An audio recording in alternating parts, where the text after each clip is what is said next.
Welcome to the Together.eu Ireland podcast. We are a community of people who believe in democracy and who want to give it real meaning as the next European elections approach. Together.eu is a project run by the European Parliament, dedicated to getting as many people as possible involved in the democratic life of Europe. It is a community of individual citizens across the EU. This week, we will be talking with candidate MEP for Ireland South, Grace O'Sullivan. Welcome, Grace O'Sullivan, to our Together.eu Ireland podcast.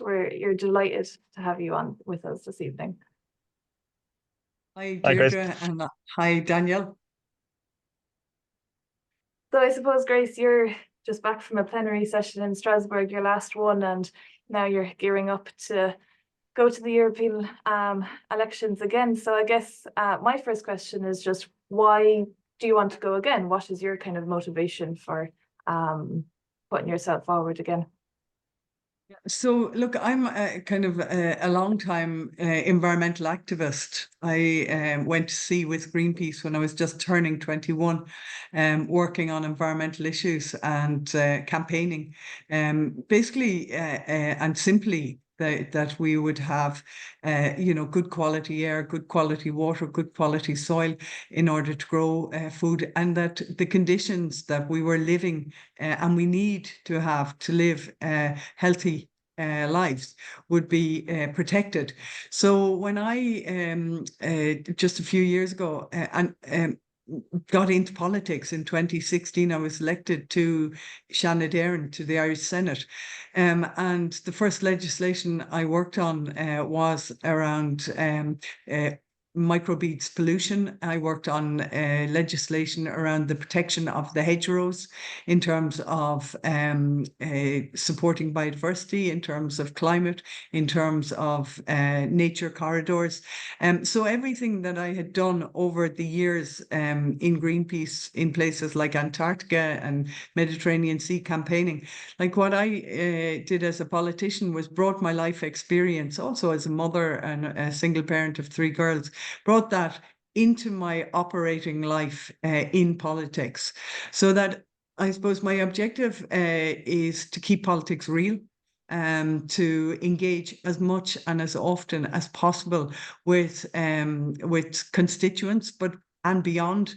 With academic institutes, with farmers, with, fishers around the country, with communities, I'm a real field worker. I'm a field ecologist by training as well, and just bring the everyday challenges of people into politics.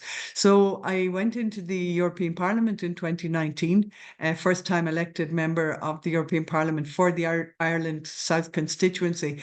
And basically, just as I was saying, the work I'd done in the Shannon, I took forward again into the European Parliament. So I've been the lead negotiator on the environmental action program to 2030 of the European Union. So basically every piece of environmental legislation, the pathway to 2030, has kind of passed through my hands. So that covered priority areas like in the areas of climate adaptation, climate mitigation, circular economy, biodiversity decline, zero pollution, and production and consumption. So they were the 6 priority areas I worked on. So I really, I got my teeth stuck into it. I really worked hard over the last number of years. Despite the challenges of COVID and all that, I learned to work very efficiently using remote working technologies and that.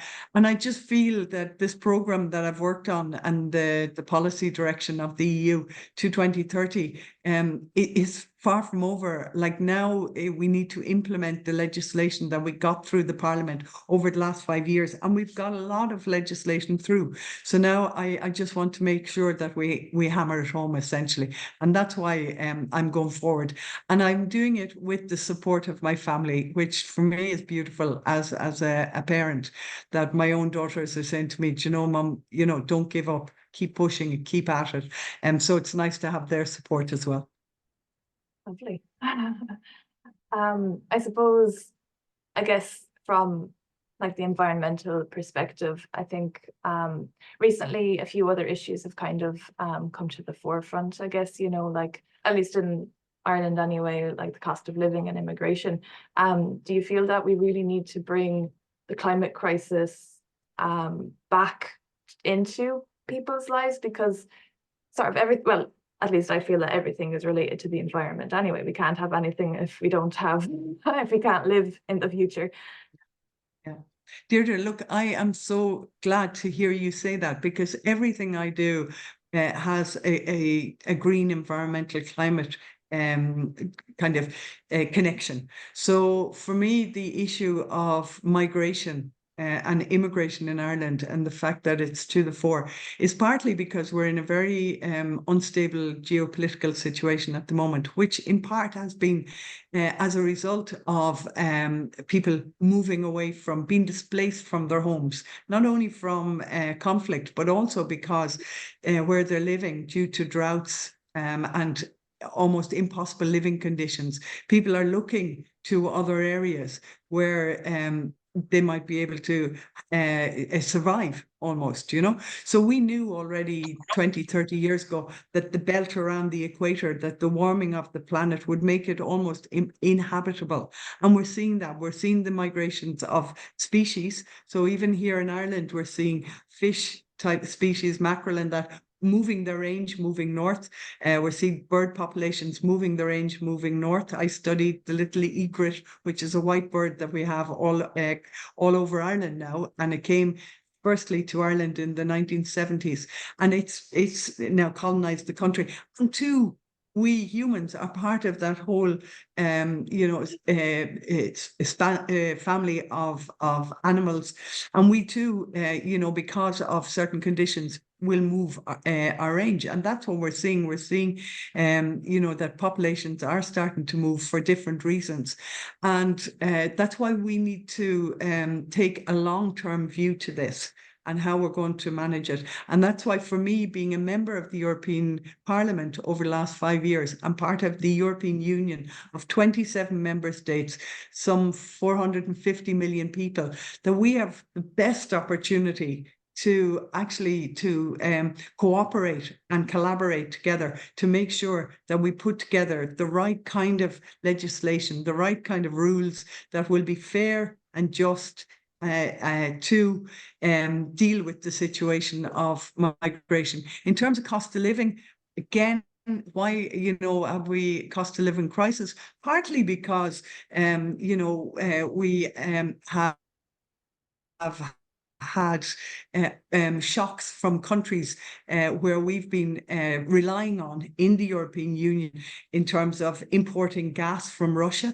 Well, we've stopped doing that because of the Putin attack on the Ukraine. Then we were importing grain from what they call the bread basket in Ukraine. Then there's shocks there because of the political insecurity.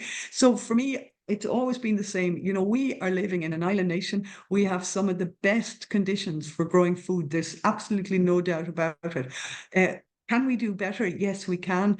Are we seeing increases? For instance, 100% increase in the uptake of organic farming. So we need to look at our own, like the island nation, and how we can have energy security. We can do it. I've no doubt about it. We have put in the legislation to enable more renewable energy, so offshore renewables, solar. We're seeing solar being rolled out on farms, on schools. In terms of food security, like I said, the best of soil.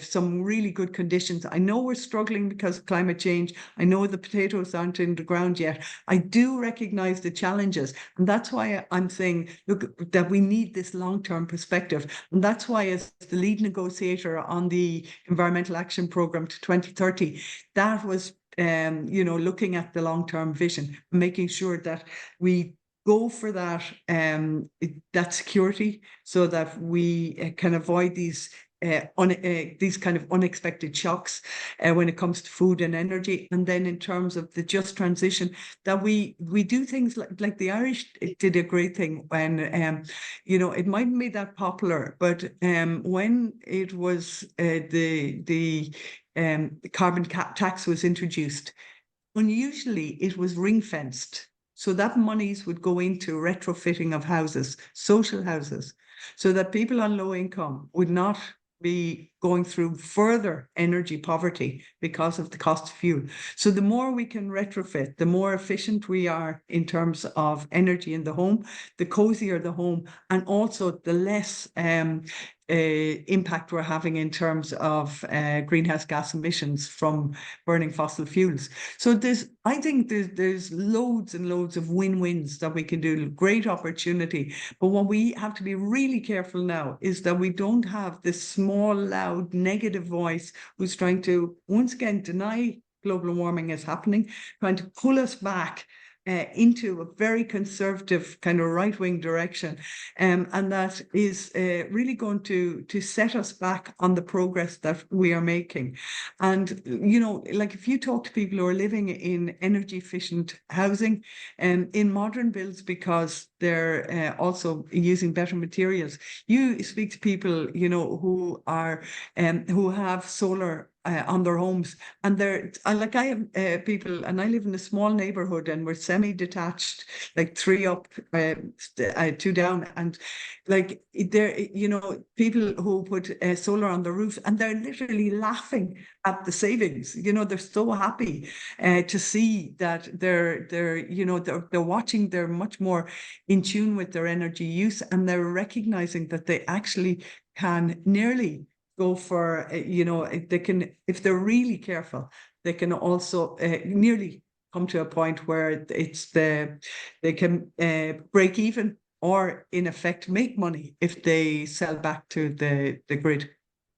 Yeah. And Grace, just to come in there, like you mentioned, like, being an MEP is probably different to being a TD, and you have such a wide constituency is an awful lot bigger.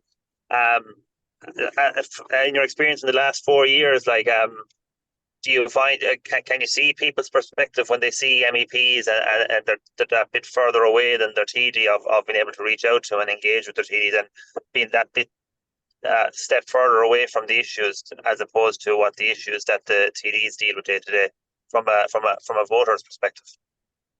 It's a really good point, because, very often you hear like the MEPs get elected and you don't see them for 5 years. In my case, I have been out and about in the constituency all the time over the 5 years. I think it's our job to communicate what we're doing and how it impacts on the day-to-day lives of people. So, for example, I went and I visited some of the researchers in SETU, the Southeast Technical University in Waterford, and they get millions every year in Horizon funding from Europe. And they are doing extraordinary work in terms of innovating around technologies that will help us to mitigate against climate change. They're doing like so much interesting work. Then you have the European innovation projects. So again, this is a lot of money coming into Europe to help farmers to look at how they can farm with nature and how they can be supported. So there's a lot of grant money available. And I think it's our job to communicate that to the people in the communities, and in the end, we talk a lot in Europe about regional development. So again, in Waterford, for instance, you have huge development taking place on the North Quays. Across Ireland, we're seeing connectivity in terms of buses, trains. We're seeing new rail lines or old rail lines being repurposed. If the fines to to Limerick and that. So we are seeing that Europe, the issues that we're working with in Europe, so transport, building resilience in terms of climate, in terms of supporting communities, regional development, we are seeing a lot of things happening that are threaded into Europe. So it's not, even though we're an island nation and that, we're still like very much in Europe. And I felt it very strongly as a member of the European Parliament. Like Ireland is regarded really well within the European Union. We're regarded as good, good negotiators. And I think the job of work is with us to communicate. And Daniel, the thing is now, we do have social media opportunities that we didn't have, years and years ago. But not only that, I mean, on average, I'd get 100 emails a day. And, we triage those emails and then we go back to everyone who contacts us. So we are, pretty much in regular contact. So for me, sometimes it's a little bit up to us MEPs to profile the work we do, but it's also up to the constituents to engage with us. I mean, today now I just came from Macroom. And I was in with the Untashka, the Green Schools programme, with all of the primary schools in Macroom working on their travel flag. So there's lots and lots of interfaces. And maybe, if I and hopefully would have the opportunity to go back into the Parliament for the next mandate, that it is something that I need to work on more. But I think by and large, if you look at my social media, if you look at the local newspapers across the constituency over the last 5 years, you'll see me popping up again and again. I wrote columns for the West Cork paper. I regularly was engaging on local radio. So I think, I'm pretty satisfied. I've had a fantastic team around me. And what I did, and I think I probably can say more than any other Irish MEP, I brought in interns in as many as I possibly could. I brought in trainees who were studying in Strasbourg, because I saw the opportunity of being MEP as an opportunity for young people to get a step up and into politics. So I've leveraged that to my best ability. I guess, that shows the true nature of democracy, the engagement that's, needed from the population, from your own constituencies. And that, that's something that we're trying to get people to do, to engage with the politicians, because I guess, I don't know, for better or for worse, it could be easier now with social media, with email, like at the internet, and having that connectivity so close. And I guess, well, I mean, I can obviously kind of guess your answer a little bit, but just to ask to people that maybe don't vote that much, why should you vote? Why be a part of democracy, Well, look, the first thing is that we are lucky to have the opportunity to vote for our representatives, so our public representatives. Now, I would say to anyone listening to the podcast, your public representative is your voice. If you haven't the time or the ability maybe to put yourself forward for an election, then the person that you are voting for is going to be your voice on different issues. So I advocate on behalf of the Palestinian people. So I am part of the delegation for Palestinian the rights in the European Parliament. I'm part of the Mercosur, the trade deal. So any farmer who's listening and who's concerned about the potential trade deal between South America and Europe, and the impact that could have on prices, particularly in Ireland in terms of beef and that. Like, I've fought your case so hard over the last 5 years, on climate, on environment, on social justice, people with disabilities. It's an area I work very hard on as well, from my own experience with my daughter who has moderate to profound intellectual disabilities. So basically, I would say to anyone listening, please use your vote. And I have to say, really do look at your candidates, but particularly look at the women who are standing, because like we still don't have that balance, that 50-50. And look at young people and look at diversity. So look at who's on the ticket.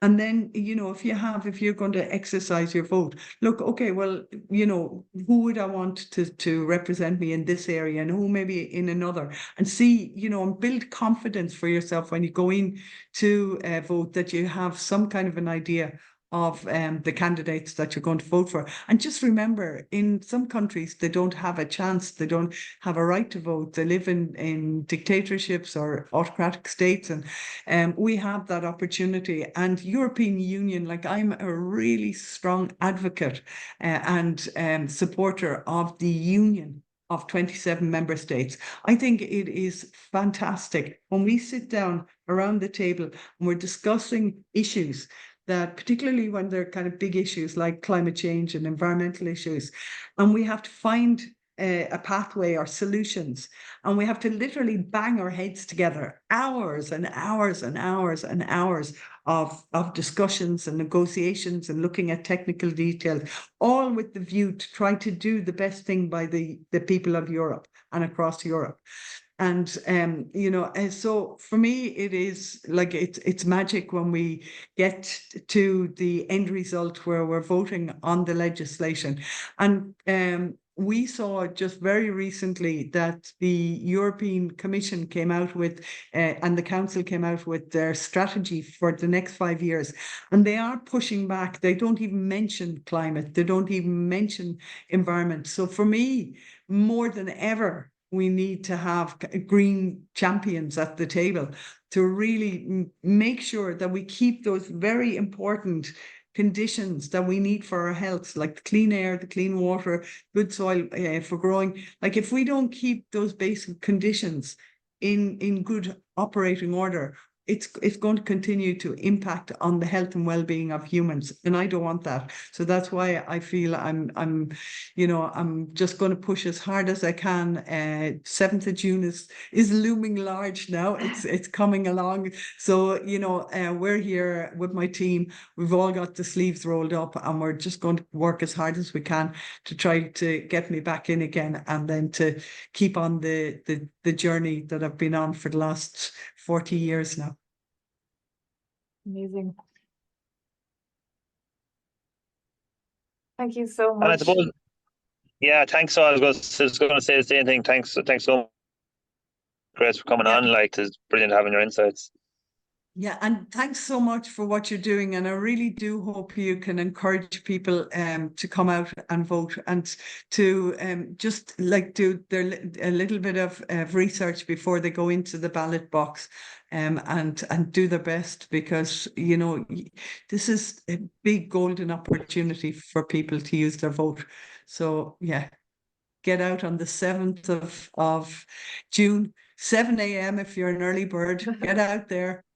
Get into the ballot, into there, and do your duty, and then go and have your cuppa or your breakfast or whatever, and you'll feel already you've got a good day's work done. Exactly. And I suppose it's important to remind everyone the hashtag that's going around is to use your vote 24, and that gets you onto all the information around the European elections that's shared around Europe. Brilliant. Definitely. Brilliant. Thank you so much, Grace.